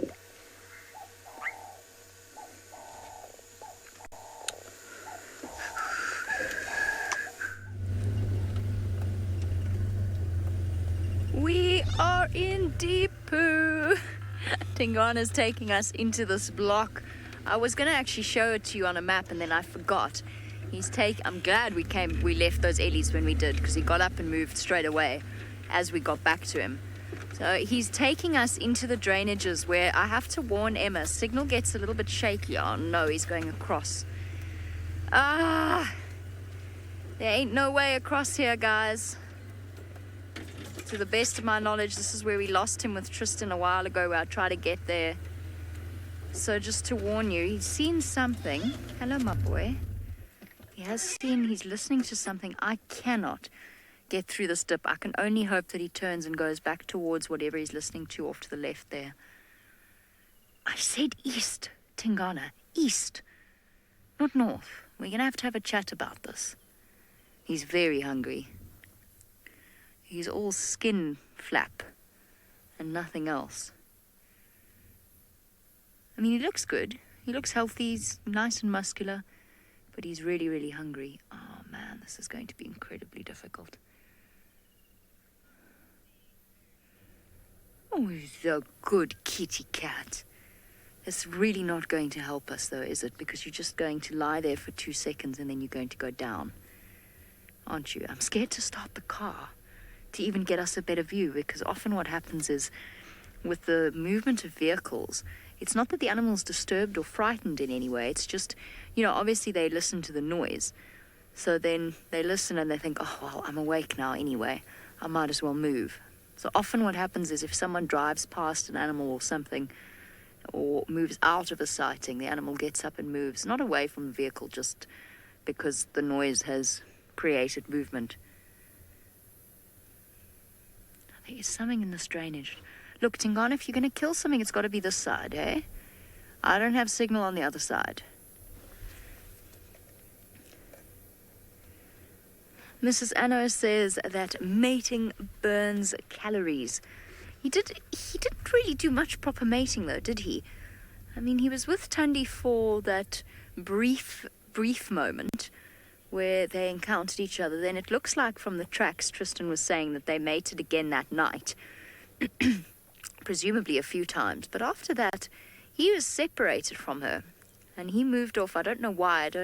Tristan suspects that there was some sort of meeting of females in that southern section. It's basically the southern boundary of Tundi's territory, and that during all of the drama Tingana took the opportunity to escape and moved up here. So he's had 2 days of mating as far as we know. We could of course be mistaken, but we've had no evidence of him mating, and typically mating leopards don't move very far. We'll find out. I mean, if we spend a bit of time with him, let's look at the way he's looking. Oh, good grief. If he kills something in there, we are in big trouble. It will be the end of our leopard for this TV show, which isn't a disaster. It's not all about the leopards. It's just nice to be able to introduce South Africa to some of our beloved characters.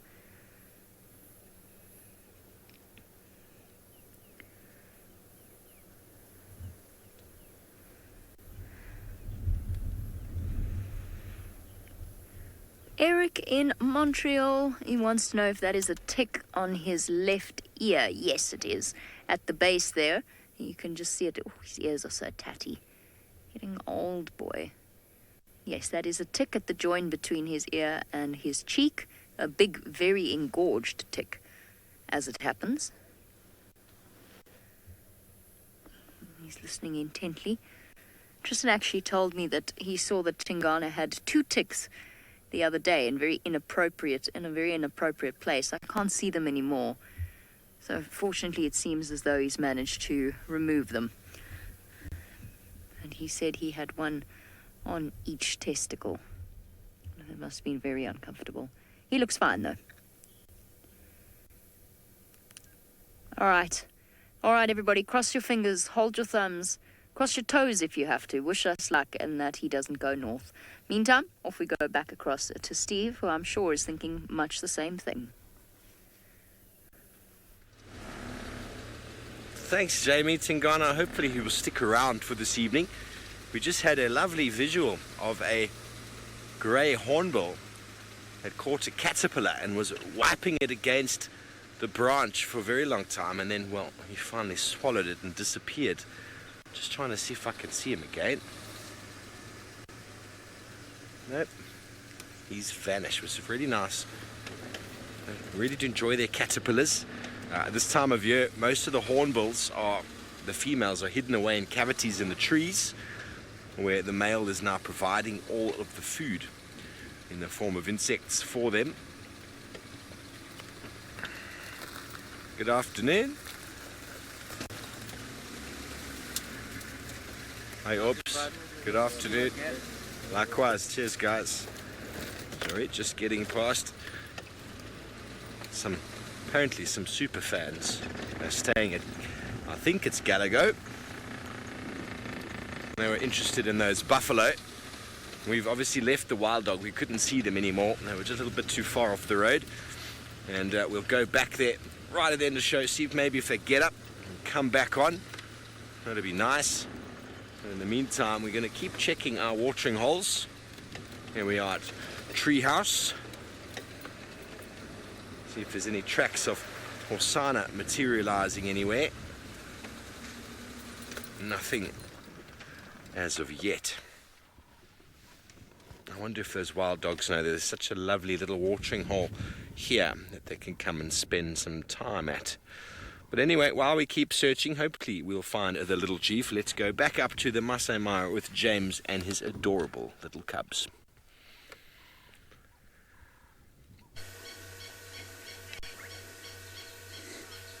Well, all the cuteness has now gone to sleep. This is as I said earlier, the fashion for young mammals. They use all their energy and then they go to sleep, and that's what these chaps are doing now. Fast asleep, waiting for their mother to come back. We are, of course, thanks to you lot, everybody, in a high-risk sighting situation here, simply because if they move even slightly away from us now, they will become invisible. So if their mother comes back, she's going to have to oblige us by lying just in front of them to feed them. It would be very kind of her if she did that. And with a little foot, and you just want to go over there and hold it. And like you do with a house cat, push its little claws out and see them come out and go back in again.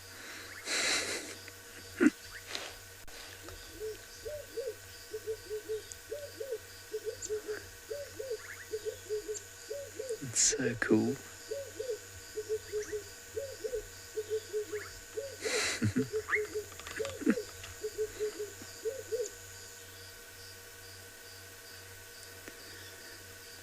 But I'm afraid not an enormous amount of activity. You can hear a red-eyed dove going in the top of the trees.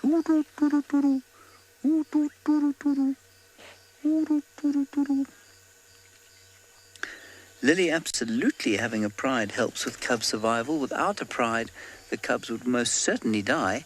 And the bigger the pride is, well, the more likely they are to be able to look after these cubs and make sure that they survive.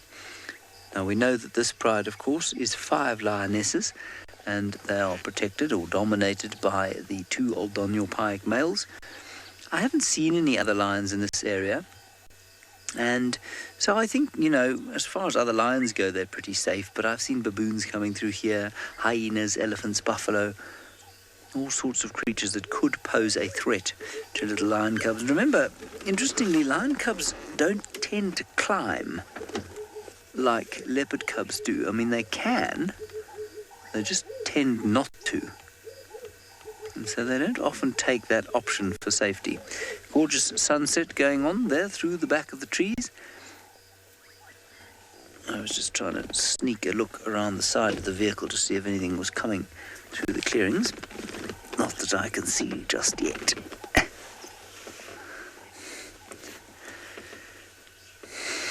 Well, MGN, like most things, pros and cons. You say it's a good thing that they've got the high grass to hide in amongst. Yes, it is, but it does mean that they can't see. Oh. You lost my lapel mic? Push the mute button. Sorry about that, I pushed the mute button.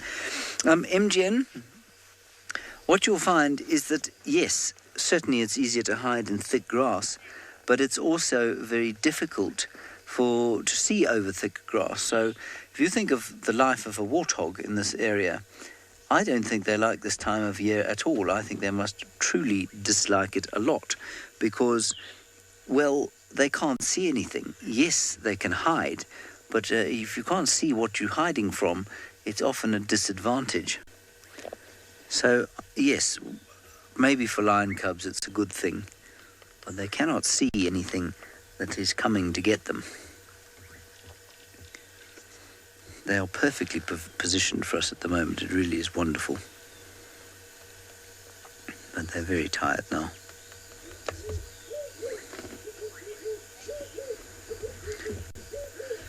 And one of my very favourite sounds in Africa is the sound of the red-eyed dove. And I don't think that you find it at Djuma.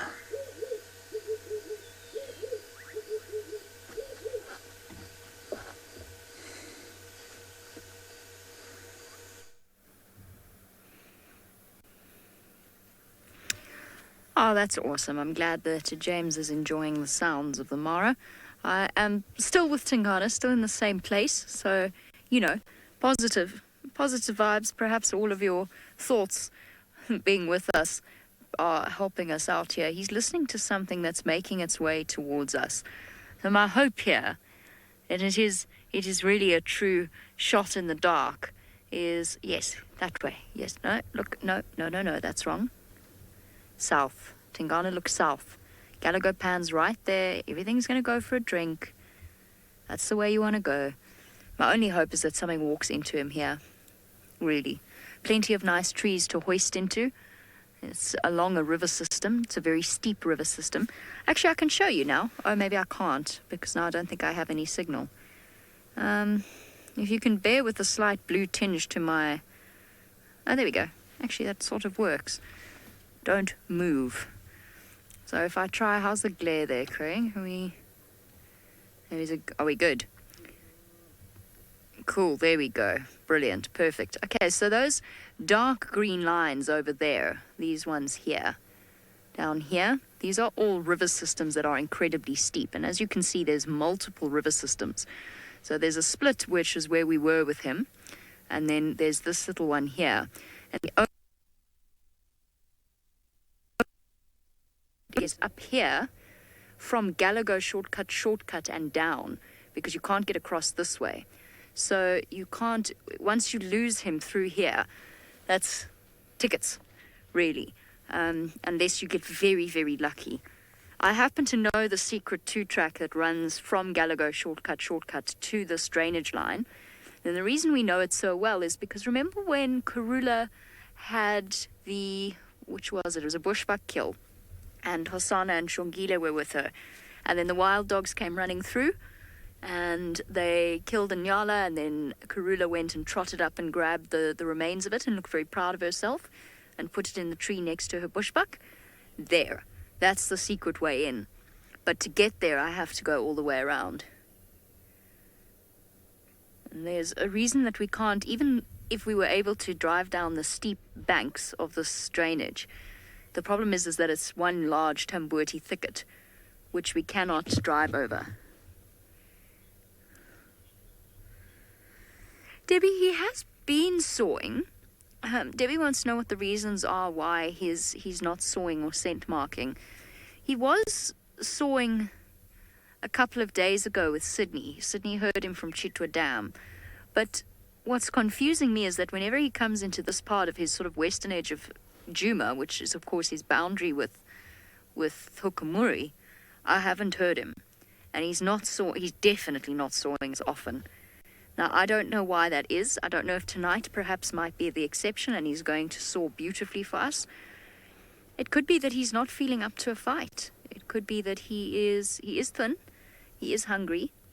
I mean, he's still looking muscular, he's still a big boy, but perhaps he isn't feeling up to a battle. I'm not sure. Maybe he's getting old.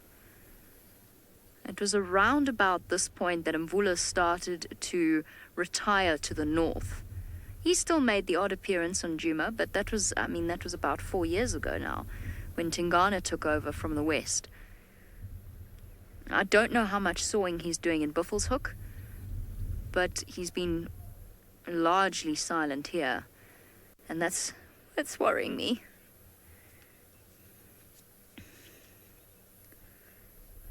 Well, the only thing I can say is that I hope that he sticks around long enough for Hosanna to grow into his new role. Right, speaking of cubs growing up, James's lion cubs apparently look as though they're going to be up to mischief shortly.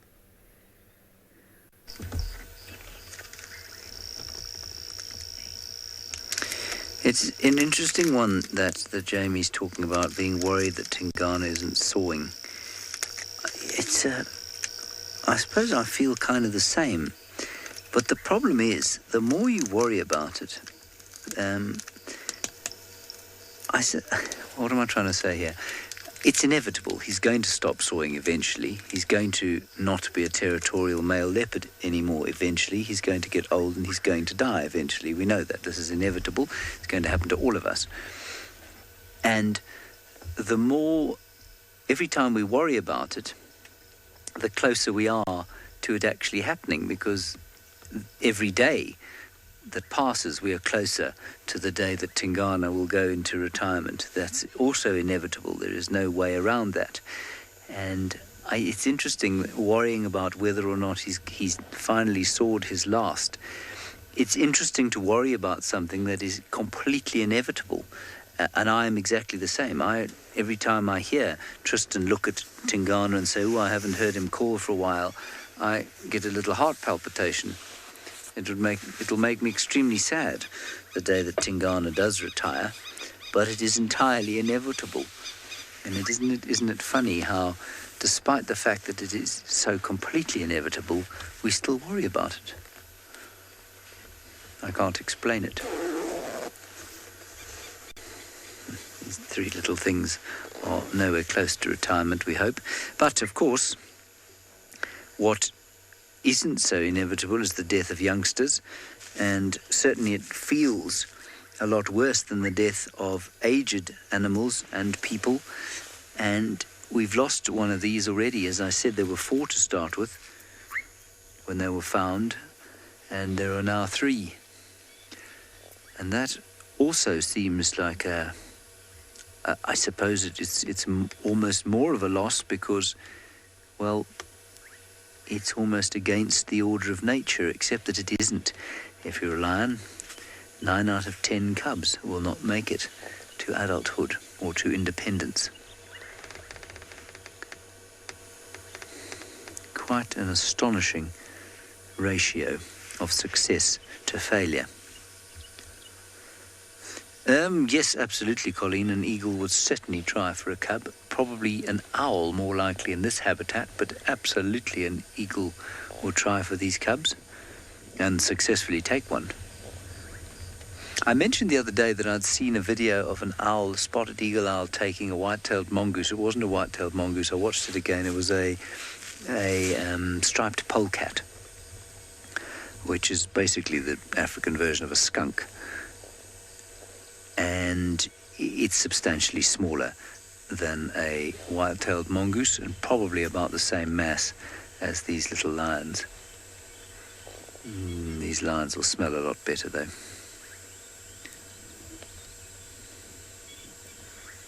Already the little instinct to clean. I'm 90% sure that has got to do with trying to remain unsmellable to prey and predator. staring to the clearings behind us, but no arrival of any lioness at this stage. Sun slowly starting to set now. Yes, Emma, it does look a little bit like the cubs enjoying my stories. I don't think it is in actuality. I think it's probably just enjoying the afternoon, the lovely soft green grass it's lying in, the absence of obvious danger. Of course, to cubs like this, they're oblivious to danger until it actually hits them. I might find the sound of my voice intriguing because it's slightly unusual compared with what they've experienced for the rest of the day, which was nothing, just the natural bush sounds around them. The old frog, Cokie Franklin, red-eyed dove.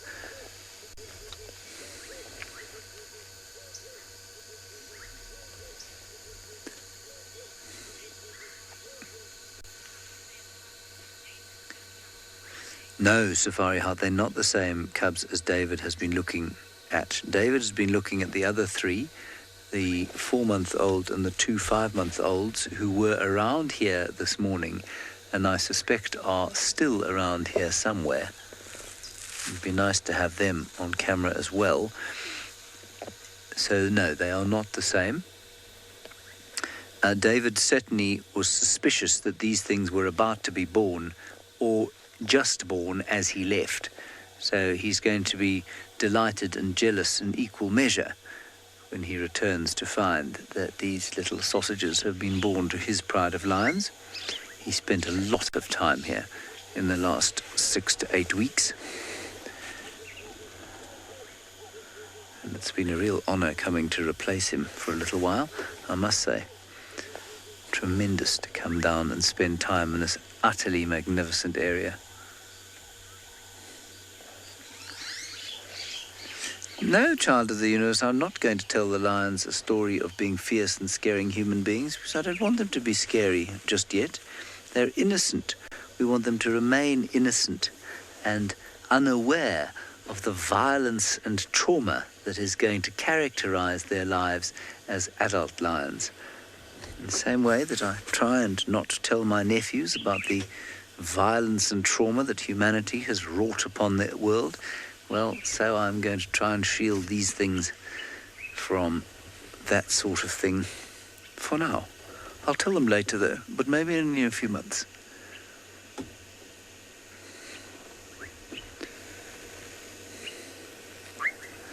Only animal in the clearing close to us is a topi, way behind.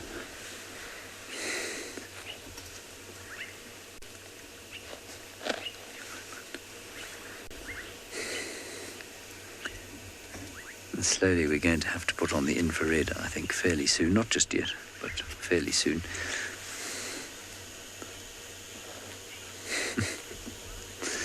We have a question from Le Chat Noir, the black cat. You want to know how much I get paid to babysit? I get paid in... Oh, look, let's just have a quick look there. It's a little lioness. That's almost certainly a little lioness. Chat Noir, I don't get paid to babysit. I get paid in the thrill of being around these little cubs. I'm 99% sure that what you're looking at there is a lioness. Well, will be a lioness. So we've got one she. She's a bit paler than the other two, I think. Maybe that's how we can identify her. Oh, they are just utterly adorable, aren't they? She is a poser, Ellie. You're absolutely right. And thankfully, all three of them are quite keen on being on camera. If they weren't, they could quite easily be in the thicket and totally invisible. Look.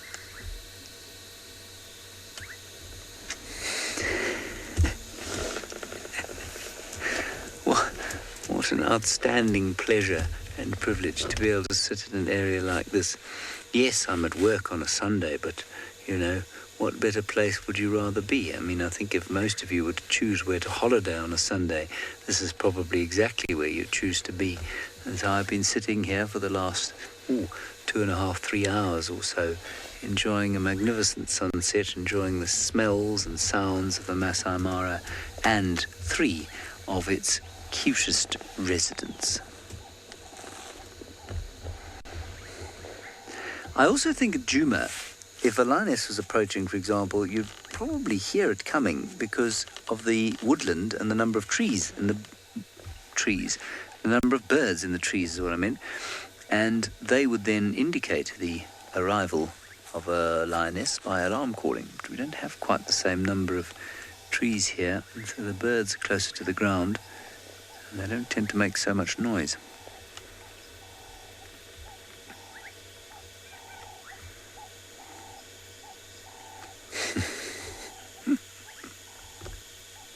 You know what they looked up at was a slight, very distant roll of thunder.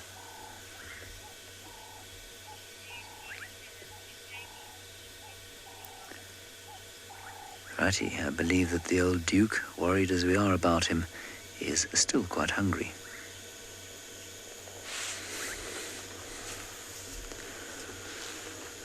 Right, now we must make tea. Definitely, the Duke of Djuma is very hungry. I've lost him. And I've come in the direction that he was walking in. There's not much else I can do. And we've bumped into this daycare that's directly on the path that he was taking. Now, I don't know if he's gone further deep down into the drainage line, if he even knows that this daycare is here, or if there was something else that he was looking at or looking for. The little daycare's up now. It's amazing how animals have a sixth sense about whether or not there's a predator around. There's just something that tells them. Dacre's looking back where he was coming from. Come on, Tingana. Come on. I'm trying to look down into the drainage line itself in case he goes by without me realizing it. The fact that he's not sawing is making life very, very difficult. Or is going to make life very difficult. I don't want to move now just in case he is stalking. Oh, it's one of those debates. You saw yesterday how long Hosanna took and how invisible he was. Now, if Tingana's in there, I'm not going to know about it. I don't know if he's hunting. I don't know if he's walking. I've really just left with guesswork here. And that's basically all we have. Although Tingana is capable of taking down an antelope much larger than the staker, he's not going to shy away from it. So he's hungry. Any meal is a meal. So if he has seen the staker, this is exactly what he is going to go for. If this is what he's seen. I don't see anything else. I don't see any nyala. I don't see any impala. So I'm hoping that this is what he's after. A little daker hidden down in the depths of this incredibly thick block. You'll notice I'm not paying 100% attention to you or to the daker. It's just in case he walks right past and we miss him. Oh, Tingana, you horrible kitty cat. Oh, he's got to do what he's got to do.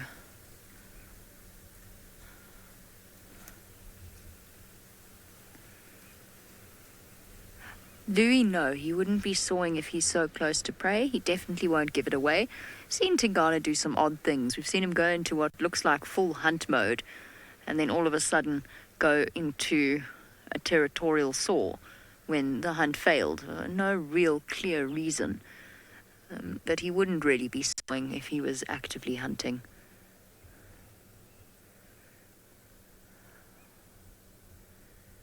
This is a gamble. I am gambling completely. I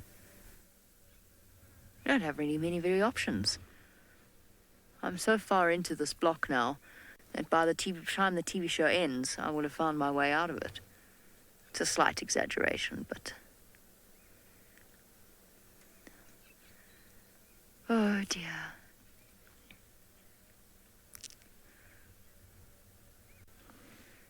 Eric says, a classic Tingana. Yep, pretty much. He loves this block. All the leopards. Karula used to love this block too. and Tingana does as well. So it's one of those things where they're not on our schedule. They don't know we have a TV show tonight. It really doesn't matter to them. So it really is just them doing their natural thing and us having to roll with the punches. So I'm not actually that stressed. There's plenty of animals on quarantine. Hassan is still MIA somewhere. I was sort of, in my wild dreams, hoping that Tingana might find Hosanna for us. Hello, little Deka. Would you please walk this way? So that if Tingana... Oh.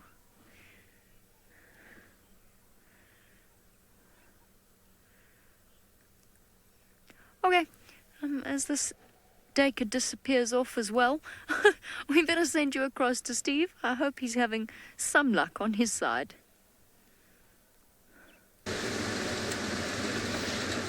Thanks, Jamie.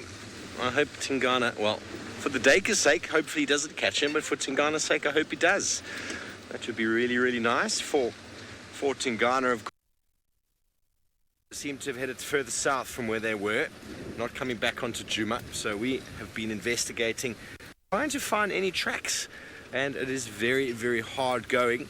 There are wildlife tracks all over the place, but maybe difficult to see a leopard track in amongst all of that. So we've been searching at length for the little chief. We're now going to one effort up at Buffelshoek watering hole. Let's see if we can get anything there. It's been an afternoon of checking the water once again, all the little pans and puddles along the way, to see what we can see.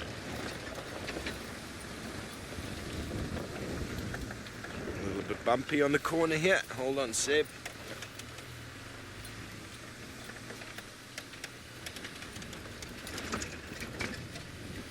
So I'm looking forward to seeing some screenshots of James with his lions.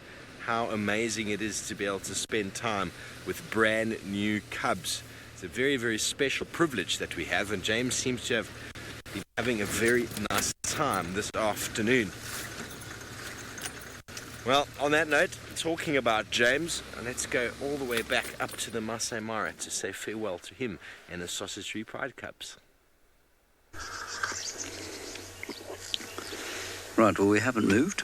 The little cubbies have moved a little bit. I can hear some alarm-calling birds around here, and I'm wondering if maybe we don't have the arrival of either the other three cubs or an adult.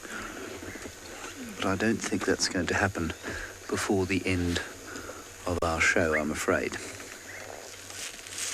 So you're just going to have to make do with these delightful little things on their own. I'm quite sure you don't mind in the slightest. Yes, Shannon, mothers will abandon their cubs from time to time. It does happen.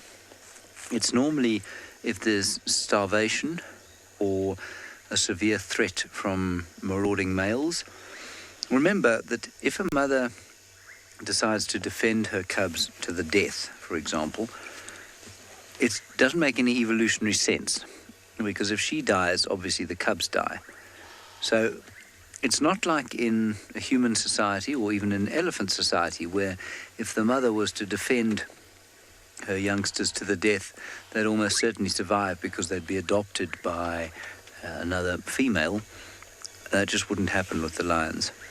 Yes, they could be allo-suckled if there is a suckling female within the pride, but if there's no other suckling female, they'd die. So, yeah, they do defend their cubs, certainly, but not to the death. They defend them slightly more, for example, than leopards do. Leopards will be defensive of their cubs, but because they're solitary and there's absolutely no chance at all of them ever being able to look after or for their youngsters being able to look after themselves. What you find is that leopards will, unfortunately, not so much abandon their cubs, but if things get really tough, if they're threatened badly, the mother will eventually run away. And we certainly saw that horrible scene that we had of Karula losing a cub. I'm not sure how many of you have seen this, to hyenas, which we caught on camera. It was very unpleasant indeed. But Karula did not jump off the tree to go and try and save her cub from the two hyenas. She snarled and hissed and swatted at them, but she didn't go down and attack the hyenas. And that's totally in keeping and totally logical from an evolutionary point of view. And that's what made her, that kind of considered approach is what made her such a successful leopard, is what's made Tingana such a successful leopard as well. You do not survive long out here as an impulsive chance taker. Right, everybody, another week has drawn to a close. Thank you very, very much for joining us on this show. Your questions and comments, as always, hugely appreciated.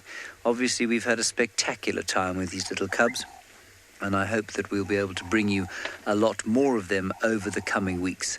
Until tomorrow morning at 0500 Central African Time, I hope that you stay safe and happy wherever you are.